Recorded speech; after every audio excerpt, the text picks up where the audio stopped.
Hi everyone, this is Leanne, and I'm doing an episode on maternal mortality rates. The entire reason why I have a podcast is because of the increase in mortality rates that we are seeing in Canada. So this is something that's really important to my heart, and being courageous and brave and putting myself out there is something that I had to do for my own inner well-being. Women matter. I left midwifery because of the way that we have been managing pregnancies, the way that we have turning a blind eye to certain things. It doesn't mean that everything is bad in the system. It just means that it was not good enough for me anymore. So there's been an article by the SOGC. I want to thank the SOGC to finally do something after 4 years of this increase. It's a little bit feel my feelings around how long it's taken. The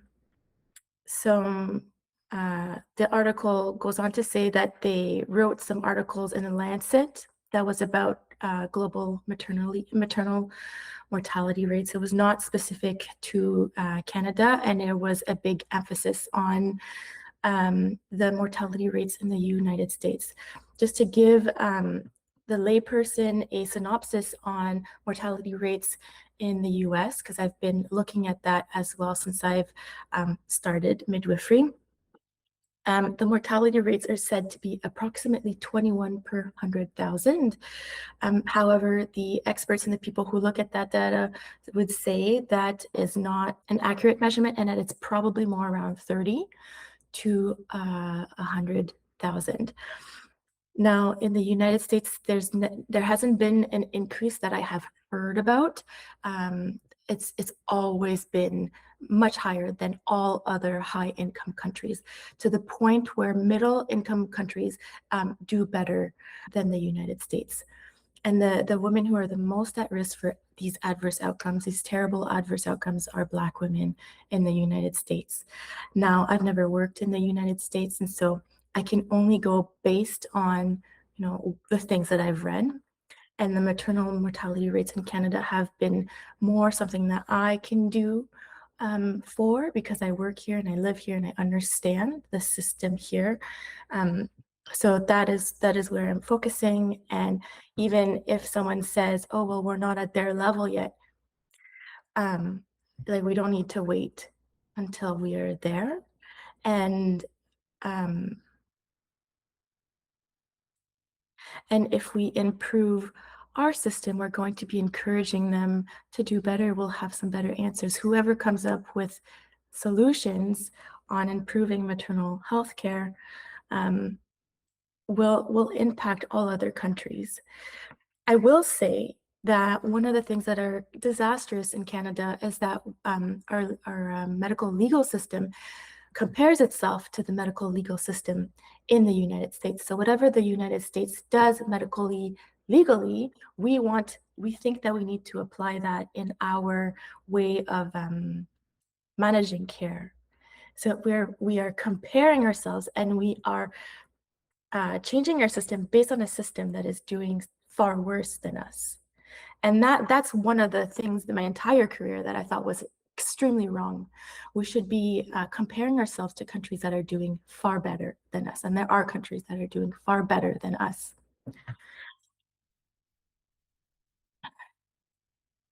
There is also a statement in this article that says the reality is that we do not even know if there is an increase in mortality in maternal mortality in Canada, because we do not know our true maternal mortality rates.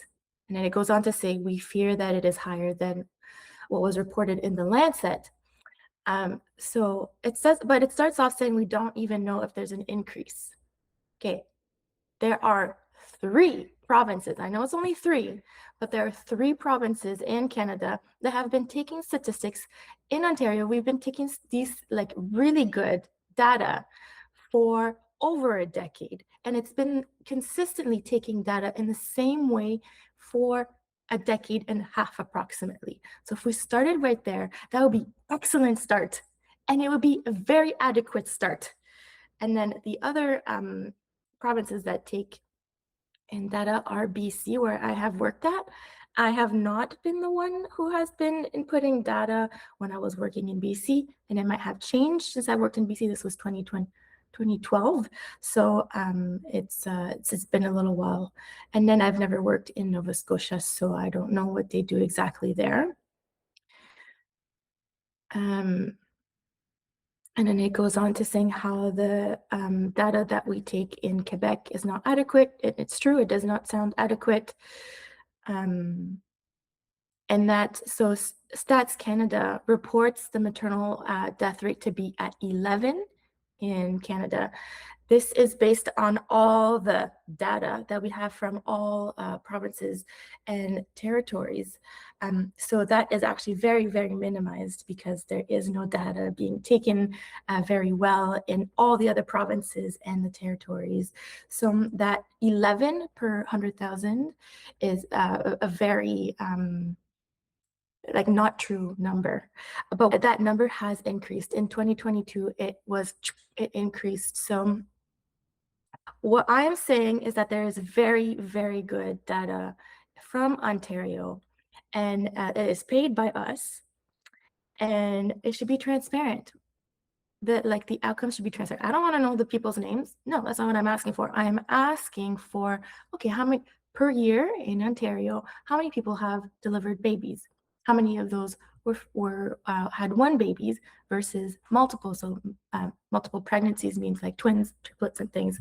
Then we go on to like looking at the age graphic. Then we go on to look at size graphic.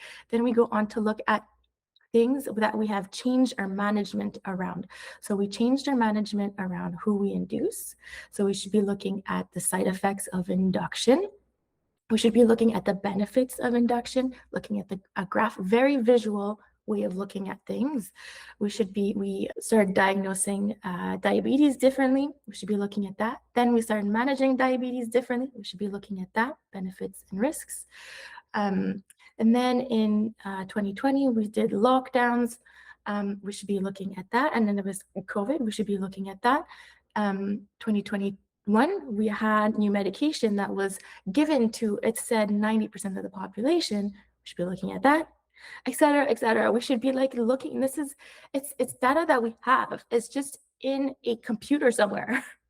And people do have access to it, but just not the public. And it's taking the SOGC 4 years. And like, I know that I'm speaking only, and I'm not only pointing the finger at the SOGC, I'm pointing the finger at all of the associations. And I'm happy that the SOGC is talking about it now, a little bit about it now, without a pointed solution, when I can tell you that the first one would be transparency. And I don't want to wait another 4 years. I don't want to wait another 6 months. And what we need to do is for the public to push here. I might have already given this as an example in my other podcasts, but when Health Canada wanted to push, they wanted to introduce fake meat as meat in our grocery stores and not label it as fake meat, lab grown meat, and then the public got upset, started sharing reels and like IG posts. That's what I saw. Maybe there was more than that. There was more in the news for sure. We got upset and it changed within a few days.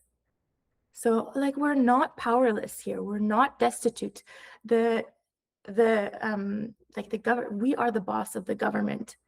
We are the ones having babies. Hello. So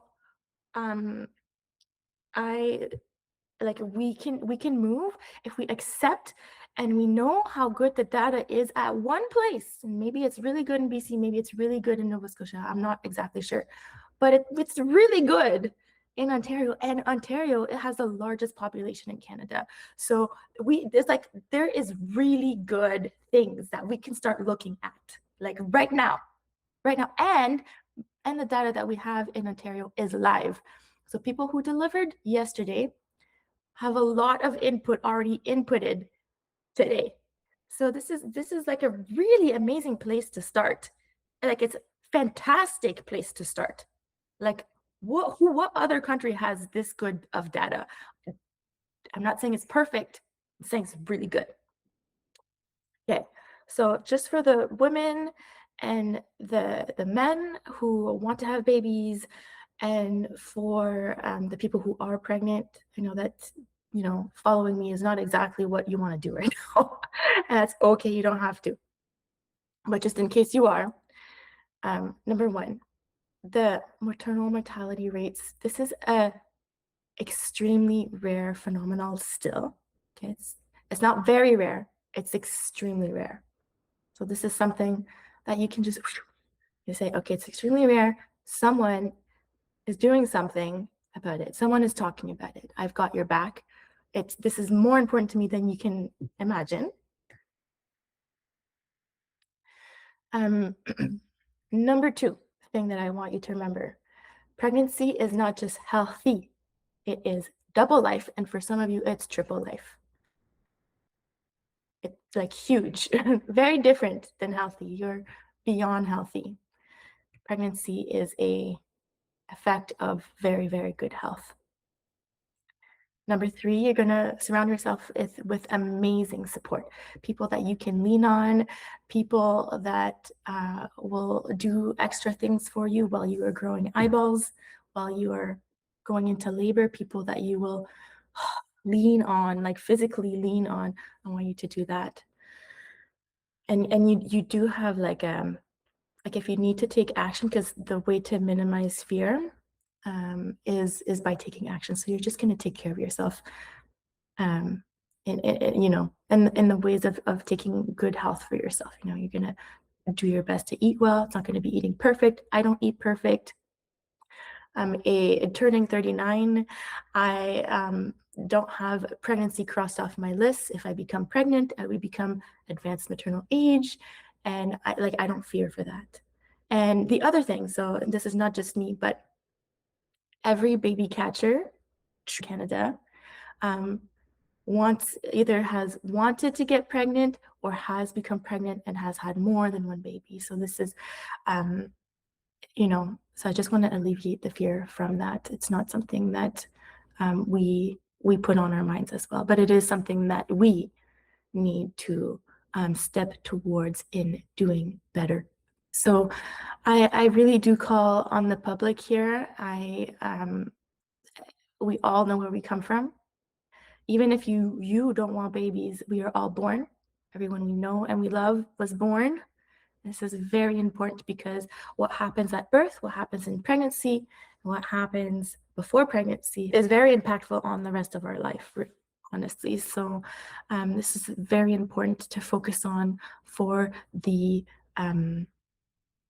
outcomes of everything that we see in Canada. So when it comes to health, when it comes to well-being, and if money is the thing that you tell yourself that is the most important thing to focus on in Canada, like if economics is the thing that you say is number one, there is no economics without a healthy population. We won't be making money. We won't be going to work. We won't be paying taxes. So the health of people is beyond important.